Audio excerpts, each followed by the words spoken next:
Hi, Jakey Steve here, the long-haired freaky dude. Today I'm reviewing the incredible addition to the sci-fi genre, which is The Martian by Andy Weir. This isn't your typical sci-fi space travel novel with aliens and hyperspeed.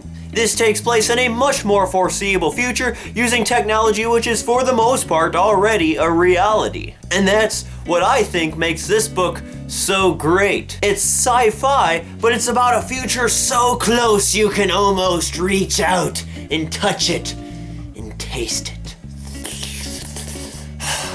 While reading this book, I didn't feel as though any of the concepts were far off from what the world might actually be experiencing 10, 20 years from now. This is something that can actually happen, and that's just what makes it so darn cool and exciting. Not only is that childlike part of the brain gobbling up these fantastical dreams like a turkey on Thanksgiving, but the part of the brain that deals with reality is like, hey, this doesn't have to just be a dream.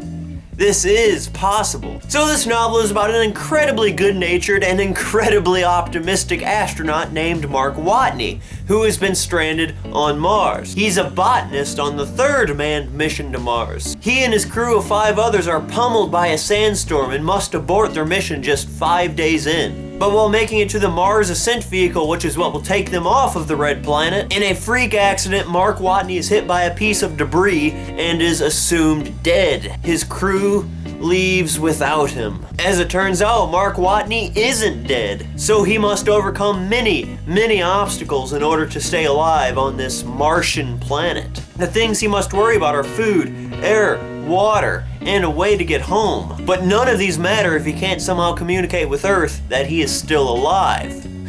See, ironically, the piece of debris that hit him and pierced his spacesuit just so happened to be the antenna which he needed to contact Earth. So, we have Mark Watney, the MacGyver space pirate who comes up with some incredibly brilliant ways to overcome his ordeals. It really is a fantastic story. And oh my god!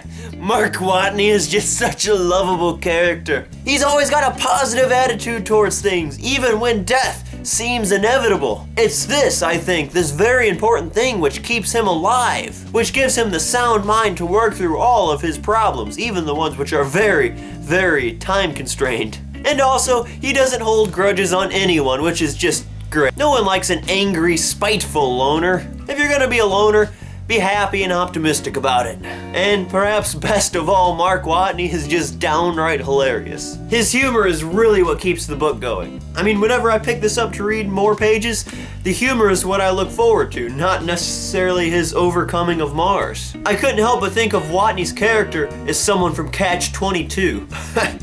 There were some parts where I was laughing so hard that I was actually crying. That's very rare to find in a book, where stuff in it will make you laugh so hard that water begins gushing from your face. And to top it all off, on top of his humor, on top of his optimism, and on top of his smarticalness, he's got the mind of a child. He gets really excited about the smallest, obscurest things, and he has the most brilliant imagination. I envy everything about Mark Watney. I think everyone should try to be like Mark Watney. If the world was filled with Mark Watneys, it'd be perfect. So this novel's structure, for the most part, is epistolary, meaning that a large portion of this book is in the form of Mark Watney's daily logs. Trust me, it works. And there are some parts where we get omniscient narrative of NASA and friends back on Earth, as well as the crew on their return to home. It all fits together nicely. But if all that wasn't enough, what makes me most excited about this book is that NASA is actually planning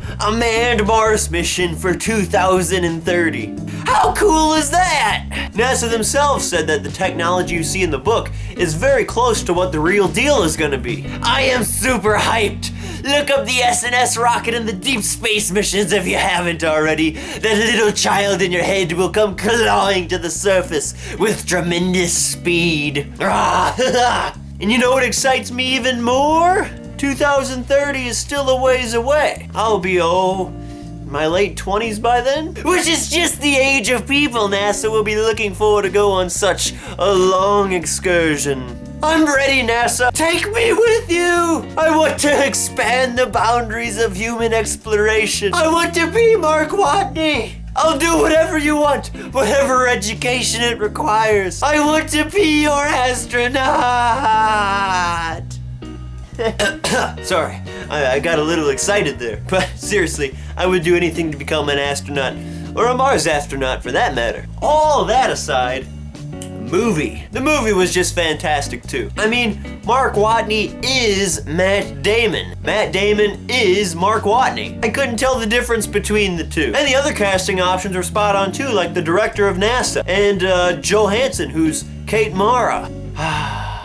And in terms of adaptations, I think this is one of the best book-to-movie adaptations I've ever seen. It holds incredibly well to the book. Sure, a few things had to be cut, but of course that's expected. A surprising number of the scientific details were actually maintained though.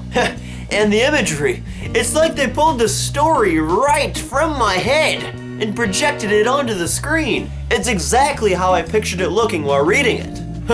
Not to mention the dialogue was practically word for word. Like in the theater, I was finishing sentences. People thought I was psychic. But best of all, it preserved the all too loved humor of Mark Watney. So I definitely encourage you to read the book and see the movie. And one last thing. NASA did some funding for the movie The Martian. When Jurassic Park the movie came out in 1993, the field in paleontology seen a surge in members 15 years later. The movie had literally inspired a generation of children to pursue a career of dinosaurs. Well, I can't help but notice that the movie The Martian is being released about 15 years before the real manned Mars mission. Which means, perhaps, NASA is trying to spark excitement in the younger generations so that whenever they grow up, they're going to be super hyped about NASA's manned Mars missions. And that, perhaps, so they have people lining up to be astronauts. Well, NASA, I'm that generation you're trying to excite. I'm already pumped. I'm ready. Take me with you, NASA. I will astronaut for you. Please. If you aren't NASA, but you just so happen to have connections to people in high places, why don't you just go ahead and send their contact information to my email below so that I can start buttering them up about my astronaut job. And if you are NASA and you're watching this, well, holy crap on a piece of sourdough bread. What are you waiting for? Email me, by golly. I'll do whatever you want. Anything. Well, that was The Martian by Andy Varr. I'm J.K. Steve, the long-haired freaky dude. Thank you for watching. If you want to see more great book reviews, cooking tutorials, or how to use a typewriter, then might I suggest checking out my channel and hitting the subscribe button below. If you have any questions, comments, or concerns, feel free to direct those in the comment section below. However vulgar they might be, it is free speech down there after all. Well, I'm J.K. Steve, the long-haired freaky dude. Thank you for watching. Have a great day.